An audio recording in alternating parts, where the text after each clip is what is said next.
si asli. Jadi ini bukan dari sosmed. Ini saya pegang sendiri, saya scan sendiri dengan menggunakan kamera resolusi tinggi, sehingga inilah hasil skripsi. Kalau kita buka berikutnya, ini yang menarik. Karena lanjut, kalau misalnya kita bisa lihat gambar berikutnya, ini nanti akan menunjukkan ketidakkonsistenan dia.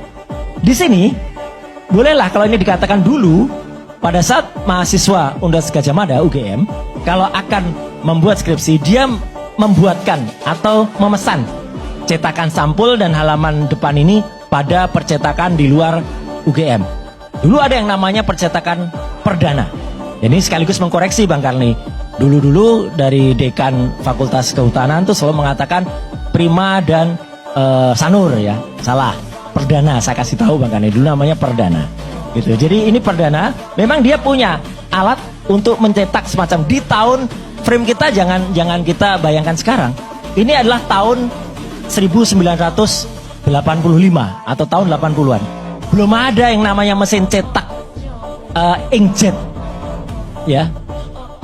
Laser juga belum ada waktu itu. Yang ada adalah mesin cetak milik percetakan. Dan waktu itu cetaknya adalah cetak tinggi Bang Karni. Jadi cetak tinggi itu litografi itu harus disusun hurufnya satu persatu dibalik, kemudian diputar serak-serak gitu, kemudian muncul kayak gitu. Jadi huruf-huruf yang disusun pun itu pun ditata satu persatu. Kadang-kadang hurufnya beda dengan huruf yang lain. Jadi jenis fontnya beda-beda. Berikutnya lanjut. Nah, yang menarik pada skripsi ini adalah ketika pada halaman berikutnya, nah ini yang sangat menarik. Sepintas sama Bang Karni dengan tadi.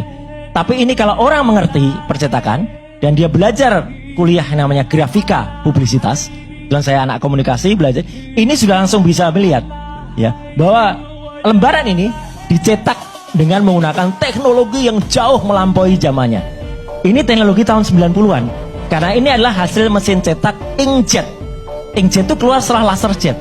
Jadi ini di atas tahun 92. Dan yang lebih menarik lagi di sini adalah kesalahan-kesalahan mulai muncul di sini. Nama Profesor Dr. Insinyur Ahmad Sumitro yang ada bahkan dikoreksi oleh putrinya sendiri. Putrinya sekarang ada di Australia. Dia langsung bilang, itu bukan nama bapak saya. Nama bapak saya adalah Profesor Dr. Insinyur Ahmad Sumitro, pakai U. Bayangkan Pak Karni, kalau misalnya saya minta tanda tangan Pak Karni, kemudian di nama saya terus Karni Iljaz gitu. Mau tanda tangan nggak Pak Karni? Pasti marah-marah malahan gitu. Ini seorang mahasiswa minta tanda tangan dosennya, ditanda. Dan begitu lihat tanda tangan ini, senyumlah sang putri gitu loh.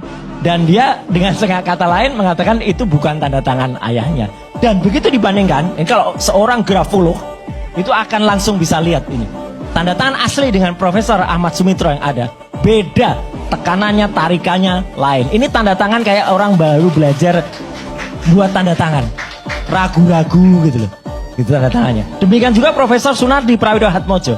Oke lah, saya bukan seorang grafolog, tapi saya hanya membandingkan kalau dua tanda tangan yang asli ini dibandingkan dengan yang asli ya, dibandingkan dengan ini, itu beda sekali. Tidak ada tanggal yang ada. Pak Karni, kalau kita ngumpulin skripsi dan itu sebagai syarat utama untuk hasilnya ijazah, kalau tidak ditanggali, ya itu berarti belum sah. Harus ada tanggal. Oke lah, boleh tanggalnya tuh tulisan tangan, itu malah asli kalau tanda tangan. Tapi kalau nggak ada tanggal, nggak ada bulan, nggak ada tahun, ini tahun berapa? Lanjut berikutnya, lucu sekali. Di sini tertulis Profesor Dr. Insinyur Ahmad Sumitro. Ya, kemudian ketika berikutnya ini ada lembaran yang dia mengucapkan terima kasih ya kepada beberapa nama, halaman persembahan. Lanjut, boleh dilanjutkan? Di sini masuklah halaman yang diketik. Nah, ini ketikan manual, ketikan kalau saya sering nyebutnya mesin ketik tenaga uap bahkan uap manusia. Jadi di sini tertulis Profesor tadinya di depannya Profesor, di sini masih Doktor. Duluan. Iya, artinya ini duluan dan memang kertasnya lebih kuning kalau dibandingkan tadi. Ini nanti kalau diuji, ya pakai uji karbon, langsung kena ini kertas tahun berapa, depan tadi kertas tahun berapa. Udah langsung match itu. Tapi di sini pun kelihatan Dr. Insinyur Ahmad Sumitro ini nggak pernah disebut oleh teman-teman. Di depannya Profesor. Saya di depan bisa yang tanda tangan. Saya Profesor, belakang saya turunkan lagi jadi Doktor, ini gimana? Dan yang paling menarik Pak Karni, Bukti rekamannya ada. Berkali-kali Jokowi mengatakan pembimbing saya adalah Pak Kaspujo. Ada 2 kali dia menyebut, tahun 2017 dan tahun belum lama. Disebut saya dibimbing Pak Kaspujo bolak-balik. Dulu Pak Kaspujo itu galak sekali gitu. Nama satu pun nama Pak Kaspujo nggak ada di sini. Padahal itu dosen pembimbingnya. Apa jadinya seorang Kasmujo, dengan hormat kepada Pak Kasmujo, ya. Kalau kemudian nama bapak tuh nggak ditulis di sini, lah ini skripsinya siapa? Gitu loh. Kalau kemudian ini nggak ada nama Pak Kasmujo, jadi Pak Nardi memang sudah ditulis profesor, tapi Pak Ahmad Suro nggak ada. Lanjut berikutnya. Jadi ini memang sudah ketikan. Jadi ini mungkin skripsi benar. Jadi ini ketikan manual. Oke, terus. Ada daftar isi, ada daftar lembaran, kita cepat aja supaya nggak terlalu lama. Yang menarik, sebelum daftar isi, Pak Karni dan semua narasumber, skripsi itu harus diuji terlebih dahulu. Ada yang namanya harusnya lembar pengujian. Dan itu ada tanda tangan dosen penguji harusnya. Di sini nggak ada. Di skripsinya yang disebut tulisan Joko Widodo ini nggak ada lembar pengujian. Berarti skripsi itu nggak pernah diuji. Atau siapa pengujinya nggak ada. Lanjut, next. Dan kemudian ketika kita lanjutkan, dan ini saya pertanyakan pada saat pertemuan tanggal 15 April kemarin di Universitas Gadjah Mada di ruang 109, ya.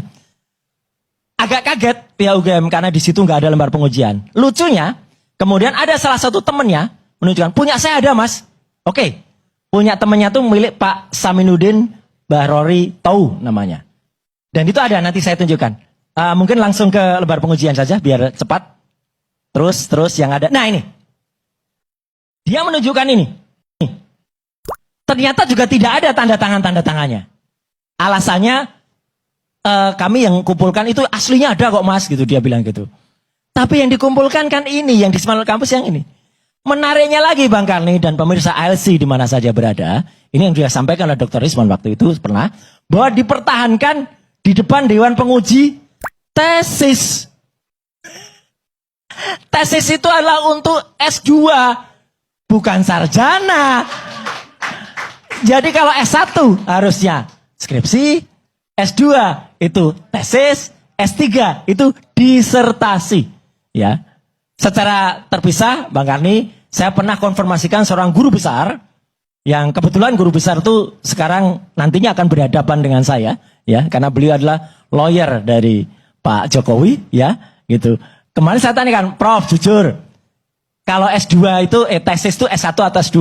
S2 mas, gitu. Ya udah. Jadi ini adalah lembar untuk pengujian S2. Kok bisa diberikan kepada kita untuk menunjukkan ini S1? Kesimpulannya dari skripsi ini, Bang Karni.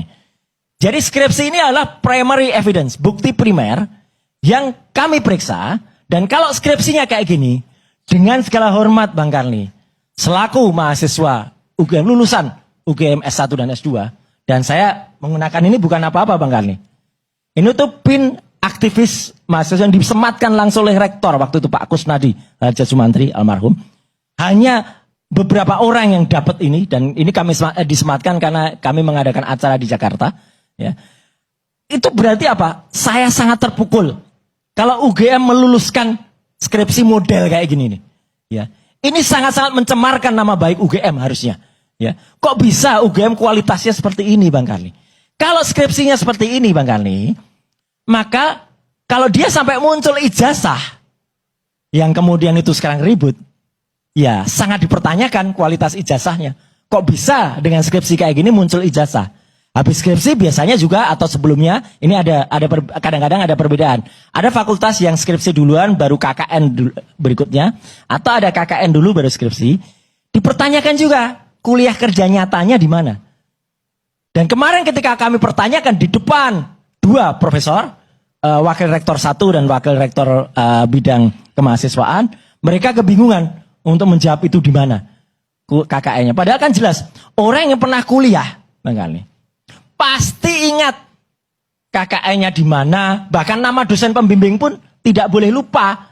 Masa dosen pembimbing lupa? Satu lagi, jurusan saja tidak boleh lupa. Saya kuliah di Fakultas Ilmu Sosial dan Ilmu Politik S1-nya Bang Karni. Dengan bangganya saya bisa nyebut jurusan saya adalah jurusan komunikasi. Dulu namanya publisistik. Sekarang ada juga yang dulu namanya jurusan sosiologi,